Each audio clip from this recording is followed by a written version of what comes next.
قل اے محبوب آپ فرمائیے من کان عدوا لجبریل جو جبریل کا دشمن ہے وہ غور کرے فإنه نزله على قلبك پس بے شک جبریل علیہ السلام نے قرآن کو نازل کیا آپ کے دل مبارک پر بإذن اللہ اللہ کے اذن سے مصدقا لما بین یدیہ اور یہ قرآن توریت کی تصدیق کرنے والا ہے وہدن اور ہدایت ہے وبشرا اور خوشخبری ہے للمؤمنین مومنوں کے لیے قرآن نے فیصلہ سنایا من کان عدوا للہ جو اللہ کا دشمن ہو وملائکتی اور فرشتوں کا دشمن ہو ورسلی اور رسولوں کا دشمن ہو وجبریل اور جبریل کا دشمن ہو ومیکال اور میکائیل کا دشمن ہو فإن اللہ عدو للکافرین پس بے شک اللہ تعالیٰ کافروں کا دشمن ہے اللہ تعالیٰ انہیں سزا دے گا۔ یہاں پر غور کریں اس آیت کریمہ میں انہوں نے جبریل سے دشمنی کرنے کا دعویٰ کیا اور قرآن نے فرمایا جو کوئی اللہ کا دشمن ہو فرشتوں کا دشمن ہو رسولوں کا دشمن ہو جبریل کا دشمن ہو اور میکائیل کا دشمن ہو مفسرین فرماتے ہیں اس سے معلوم یہ ہوتا ہے جو ایک فرشتے کا دشمن ہے وہ گویا کہ نہ اللہ کو ماننے والا ہے نہ رسولوں کو ماننے والا ہے نہ کسی فرشتے کو ماننے والا ہے۔ کوئی ایک فرشتے کی توہین کرنے والا بھی کافر ہے کسی ایک نبی کی توہین کرنے والا بھی کافر ہے سب پر ایمان لانا اور سب کی تعظیم ہم پر لازم ہے۔ وَلَقَدْ أَنزَلْنَا الیک آیات بینات اور بے شک ہم نے آپ کی طرف روشن واضح آیات کو نازل فرمایا وما یکفر بها الا الفاسقون اور اس کا انکار وہی کرتے ہیں جو فاسق ہیں نافرمان ہیں۔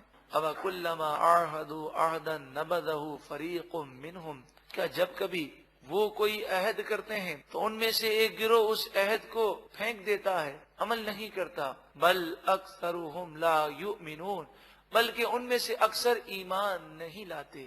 وَلَمَّا جَاءَهُمْ رَسُولٌ مِّنْ عِنْدِ اللَّهِ اور جب ان کے پاس اللہ کی طرف سے رسول آ گئے مُصَدِّقٌ لِّمَا مَعَهُمْ وہ رسول جو تصدیق کرنے والے ہیں اس کتاب کی جو ان کے پاس ہے یعنی توریت کی تصدیق کرتے ہیں نَبَذَ فَرِيقٌ مِّنَ الَّذِينَ أُوتُوا الْكِتَابَ تو اہل کتاب میں سے ایک گروہ پھینک دیتا ہے کتاب اللہ کی کتاب کو وراء ظہورہم اپنی پیٹھ کے پیچھے نعوذ باللہ من ذالک۔ یہاں پر مفسرین فرماتے ہیں کہ قرآن نے تو فرمایا وہ اللہ کی کتاب کو پیٹھ کے پیچھے پھینک دیتے ہیں لیکن کوئی یہودی ایسا نہیں جو توریت کو پھینکتا ہو بلکہ یہ تو ریشمی غلافوں میں لپیٹتے اور اسے سونے اور چاندی سے اسے آراستہ کرتے اور بلند جگہوں پہ رکھتے تھے۔ فرمایا کہ جہاں تعظیم اللہ کے کلام کی ضروری ہے وہاں اس کو پڑھنا بھی ضروری ہے اور پڑھ کر عمل کرنا بھی ضروری ہے۔ یہاں پھینکنے سے مراد یہ ہے کہ انہوں نے توریت کو سنبھال کے تو رکھا لیکن اس پر عمل نہیں کیا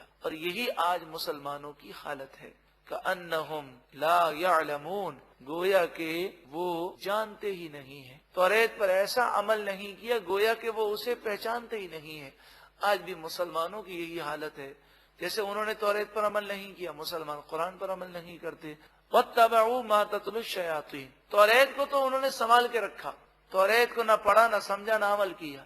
ہاں یہ کس کے پیچھے پڑ گئے مَا تَتْلُو الشَّيَاطِينُ جو جنات شیاطین جادو پڑھ کر سناتے تھے علی ملک سلیمان علیہ السلام کی سلطنت کے زمانے میں اس جادو کے پیچھے پڑ گئے اور انہوں نے حضرت سلیمان علیہ السلام پر یہ جھوٹ باندھا کہ آپ نعوذ باللہ من ذالک جادوگر تھے۔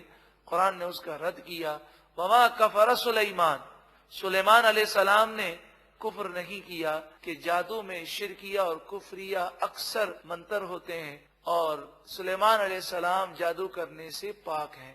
وَلَكِنَّ الشَّيَاطِينَ كَفَرُوا ہاں لیکن شیاطین کفر کیا کرتے تھے۔ يُعَلِّمُونَ النَّاسَ السِّحْرَ وہ لوگوں کو جادو سکھایا کرتے تھے۔ حضرت سلیمان علیہ السلام نے جب یہ دیکھا کہ سرکش جنات لوگوں کو جادو سکھاتے ہیں جادو میں ہوتا یہ ہے کہ منتر پڑے جاتے ہیں اور وہ شرکیہ اور کفریہ جب منتر پڑے جاتے ہیں تو اس سے جنات خوش ہوتے ہیں اور وہ جو منتر پڑھنے والا چاہتا ہے وہ کام کر دیتے ہیں۔ تو یہ منتر شیطانوں نے سرکش جنات نے انسانوں کو سکھائے اس کی بڑی بڑی کتابیں لکھی گئیں۔ حضرت سلیمان علیہ السلام نے ان جنات پر قابو پایا اور تمام کتابوں کو آپ نے جمع کر کے اپنی کرسی اپنے تخت کے نیچے آپ نے زمین میں دفنا دیا۔ وہاں اس لیے دفنایا کہ کسی جن کی جرت نہ ہوتی کہ وہ آپ کی کرسی مبارک کے قریب آ سکے۔ جب حضرت سلیمان علیہ السلام کا وصال ہو گیا تو جنات نے اس کرسی کے نیچے سے وہ جادو کی کتابیں نکال لی اور لوگوں میں یہ مشہور کر دیا کہ حضرت سلیمان علیہ الصلوۃ والسلام تو نعوذ باللہ من ذالک کوئی نبی نہیں تھے، وہ جادوگر تھے اور جادو کے زور پر وہ حکومت کیا کرتے تھے۔ یہ بات یہودیوں میں مشہور تھی، یہ بات عیسائیوں میں مشہور ہو گئی، اور آج بھی جو اس وقت بائبل کا ایڈیشن جو جدید ایڈیشن ہے اس میں خود میں نے اس بات کو پڑھا ہے کہ انہوں نے سلیمان علیہ الصلوۃ والسلام کے بارے میں بہت غلط باتیں لکھی ہیں۔ تو جب نبی کریم صلی اللہ علیہ وآلہ وسلم نے سلیمان علیہ السلام کا ذکر نبی میں کیا تو یہودی اور عیسائی کہنے لگے کہ آپ ایک جادوگر کو نعوذ باللہ من ذالک نبی کہتے ہیں، رسول کہتے ہیں۔ تو اس پر یہ آیت کریمہ نازل ہوئی کہ آپ نے جادو نہیں سکھایا تھا، یہ تو سرکش جنات شیاطین کی حرکتیں تھیں، سلیمان علیہ الصلوۃ والسلام اس سے پاک تھے۔ وما انزل علی الملکین ببابل ہاروت و ماروت، ہاروت و ماروت دو فرشتے ہیں، وہ بابل شہر میں نازل ہوئے، ان پر جو جادو اترا اس جادو کے پیچھے یہودی لگ گئے۔ اب سوال یہ کہ فرشتے ہیں، انہوں نے جادو کیوں سکھایا؟ قرآن نے اس کی وضاحت فرمائی، وما يعلمان من احد حتى يقولا انما نحن فتنہ، وہ کسی کو بھی اگر جادو سکھاتے تو پہلے یہ کہتے کہ ہم آزمائش ہیں، تم جادو نہ سیکھو، اللہ تعالیٰ نے ہمیں امتحان کے لیے اتارا ہے، فلا تکفر، تو تم جادو کو جائز مان کر کافر نہ بنو، فیتعلمون منہما، پس وہ لوگ ان دونوں فرشتوں سے سیکھتے وہ جادو ما یفرقون به بین المرء وزوجہ، کہ جس جادو کی وجہ سے وہ مرد اور اس کی بیوی کے درمیان جدائی ڈال دیتے، نفرت ڈال دے۔ ایسے جادو ہوتے ہیں کہ گھر میں لڑائی جھگڑا ہونا، یہ جادو کے ایسے ذرائع ہیں۔ لیکن بات یہ ہے کہ انسان جب شریعت کے دامن کو تھام لیتا ہے اور احادیث طیبہ میں جادو سے بچنے کے وظائف موجود ہیں، ان وظائف کو کرے تو انشاءاللہ تعالی وہ جادو سے ہمیشہ محفوظ رہے گا۔ حضرت عائشہ صدیقہ رضی اللہ تعالی عنہا سے مروی ہے، نبی کریم صلی اللہ علیہ وآلہ وسلم نے فرمایا، اے عائشہ، رات کے اندھیرے سے اللہ کی پناہ مانگو۔ اس حدیث کی شرح میں علماء نے لکھا کہ یہاں اندھیرے سے مراد 29ویں اور 30ویں شب ہے چاند کی، جب چاند بالکل نظر نہیں آتا، اور فرمایا یہ 2 راتیں ہیں جس میں لوگوں کو بیمار کرنے والے جادو کیے جاتے ہیں۔ تو اس بات کا انکار نہیں کہ جادو ہو سکتا ہے اور جادو کا وجود ہے، مگر وہم نہیں کرنا چاہیے کہ ذرا پریشانی ہو تو انسان یہ وہم کر لے کہ مجھے جادو ہو گیا۔ نبی کریم صلی اللہ علیہ وآلہ وسلم کی تعلیمات میں جادو سے ہمیشہ بچنے کے وظائف موجود ہیں، ان پر عمل کریں، اللہ پر بھروسہ کریں، اللہ تعالی غیب سے مدد فرمائے گا۔ نبی کریم صلی اللہ علیہ وآلہ وسلم جب آپ آرام فرماتے تو سورہ اخلاص، سورہ فلق اور سورہ ناس، ان تینوں سورتوں کو بسم اللہ کے ساتھ آپ پڑھتے اور پھر اپنے ہاتھوں پر دم فرماتے، اور اپنے ہاتھوں کو سر اور چہرے پر پھیرنے کے بعد جسم کے اگلے حصے پر پھیرتے، پھر پچھلے حصے پر پھیرتے، پھر دوبارہ سورہ اخلاص، سورہ فلق اور سورہ ناس ایک مرتبہ پڑھتے، ہاتھوں پر دم کرتے اور اسی طرح پورے جسم پر ہاتھ پھیرتے۔ یہ عمل آپ روزانہ سونے سے پہلے 3 مرتبہ کیا کرتے۔ جو یہ عمل کرنے کا عادی ہوگا ہر قسم کے جادو سے اور شرور سے وہ محفوظ رہے گا۔ علماء نے یہ بھی لکھا کہ 11 مرتبہ سورہ فلق اور 11 مرتبہ سورہ ناس، اس طرح کہ ہر سورت سے پہلے بسم اللہ شریف پڑھا جائے، اور پہلے فلق پھر ناس، پھر فلق پھر ناس، پھر فلق پھر ناس، اس طرح 11 مرتبہ فلق ہوں گی اور 11 مرتبہ ناس، لیکن ترتیب یہ ہوگی کہ پہلے فلق پڑھیں گے، پھر ناس پڑھیں گے، پھر فلق پڑھیں گے، پھر ناس پڑھیں گے۔ جسے بھی یہ وہم ہو کہ مجھ پر جادو ہو گیا ہے یا واقعی جادو ہو گیا ہو تو اسے چاہیے کہ وہ اسے پڑھ کر پانی پہ دم کرے، اپنے اوپر دم کر لے، آنکھیں بند کر کے اپنے کاروبار کو تصور میں لائے، اپنی دکان کو تصور میں لائے اور اس پر دم کر لے۔ اگر جادو ہوا تو انشاءاللہ جادو ختم ہو جائے گا۔ یہ عمل 11 دن تک مسلسل کرنا ہے۔ جب بھی کوئی بیمار ہوتا تو نبی کریم صلی اللہ علیہ وآلہ وسلم سورہ فلق اور سورہ ناس پڑھ کر دم کیا کرتے. یہ بھی ایک تندرستی کا عمل ہے. 3 مرتبہ سورہ فلق اور 3 مرتبہ سورہ ناس اس ترتیب سے پڑھا جائے کہ فلق ناس اور بیمار پر دم کر دیا جائے.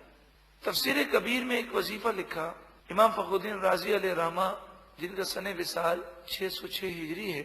تفسیر کبیر آپ نے 800 سال قبل لکھی ہے. بڑی ہی مستند تفسیر ہے. جلد 18 صفحہ نمبر 172. کان النبی صلی اللہ علیہ وسلم یعوذ الحسن والحسین. نبی کریم صلی اللہ علیہ وسلم امام حسن اور امام حسین کو دم فرمایا کرتے. اس طرح آپ دم فرماتے: اعیذکما بکلمات اللہ التامۃ من کل شیطان وہامۃ ومن کل عین لامہ. یہ وظیفہ پڑھ کر آپ دم فرمایا کرتے. ثم یقول کان ابوکم یعوذ بہما اسماعیل و اسحاق.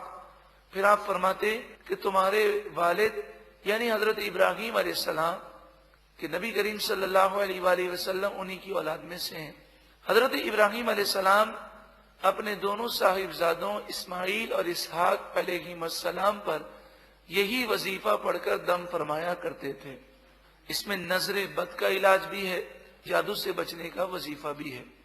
اللہ تعالی ہر قسم کے شرور سے، خصوصاً جادو سے، ٹونے سے، نظر بد سے اور آسیب سے تمام مسلمانوں کو محفوظ فرمائے، اور جو اس میں مبتلا ہیں اللہ تعالیٰ انہیں نجات عطا فرمائے. وَمَا هُمْ بِضَارِّينَ بِهِ مِنْ أَحَدٍ إِلَّا بِإِذْنِ اللَّهِ. اللہ کے اذن کے بغیر کوئی کسی کو نقصان پہنچا ہی نہیں سکتا. جب تم اللہ کے دین کے دامن کو مضبوطی سے تھام لوگے اور اللہ کے دین کی رسی کو پکڑ لوگے تو پھر اللہ تعالیٰ کرم فرمائے گا اور کوئی جادو تم پر اثر نہیں کرے گا. وہ تمہیں مشکلات سے بچائے گا. اور جہاں تک یہ جادو سیکھنے کا تعلق ہے، وَيَتَعَلَّمُونَ مَا يَضُرُّهُمْ وَلَا يَنْفَعُهُمْ. یہ لوگ وہ جادو سیکھتے ہیں جو انہیں نقصان دیتا ہے، نفع نہیں دیتا. کبھی آپ نے جادوگر کو خوشحال نہیں دیکھا ہو، کیونکہ جنات کے اثر سے یہ ہوتا ہے. اور جنات یہ جادو کے منتر کی وجہ سے قابو میں آتے ہیں، موکلات قابو کیے جاتے ہیں، لیکن ان کے اثر بد بہت برے ہوتے ہیں. تو جادوگر خود بڑا پریشان رہتا ہے، کبھی وہ ذہنی اور قلبی سکون نہیں پا سکتا. تو جادو کا نقصان ہے، نفع نہیں ہے. وَلَقَدْ عَلِمُوا لَمَنِ اشْتَرَاهُ مَا لَهُ فِي الْآخِرَةِ مِنْ خَلَاقٍ. حالانکہ وہ جانتے تھے اس بات کو کہ جو جادو حاصل کرے گا، جو جادو پر عمل کرے گا، آخرت میں اس کے لیے کوئی حصہ نہیں. پھر بھی انہوں نے جادو سیکھا یہ جاننے کے باوجود. وَلَبِئْسَ مَا شَغَوْا بِهِ أَنفُسَهُمْ. کتنی بری چیز ہے یہ جادو جس کے بدلے انہوں نے اپنے آپ کو تباہ کر لیا. لَوْ كَانُوا يَعْلَمُونَ. کاش کہ وہ جانتے ہوتے. وَلَوْ أَنَّهُمْ. اگر وہ جادو کے چکر میں نہ پڑتے اور اگر وہ آمنوا ایمان لاتے، واتقوا اور تقوی اختیار کر لیتے اور رب العالمین سے لو لگا لیتے، لَمَثُوبَةٌ مِّنْ عِنْدِ اللَّهِ خَيْرٌ. تو رب العالمین کے پاس سب سے بہتر صلہ موجود ہے. دنیا میں بھی صلہ ملتا، قبر میں بھی صلہ ملتا، آخرت میں بھی صلہ ملتا اور زندگی سنور جاتی. لو کانوا یعلمون. کاش کہ وہ جانتے ہوتے. اس آیت پر ہم غور کریں. 2 چیزوں کا ذکر ہے، ایمان اور تقوی. تقوی کے معنی ہے اللہ سے ڈرنا اور اللہ اور اس کے رسول کی نافرمانی سے بچنا. یہ ہے تقوی. ایمان اور تقوی اختیار کرنے پر بشارت ہے، لَمَثُوبَةٌ مِّنْ عِنْدِ اللَّهِ خَيْرٌ. اللہ تعالی کے دربار سے وہ نعمتیں ملیں گی جس کا ہم تصور نہیں کر سکتے. تو آئیے سب یہ نیت کر لیں کہ انشاءاللہ تعالی ہم اپنے ایمان کی حفاظت بھی کرنے کی کوشش کریں گے اور انشاءاللہ اپنے آپ کو تقوی سے مزین کرنے کی کوشش کریں.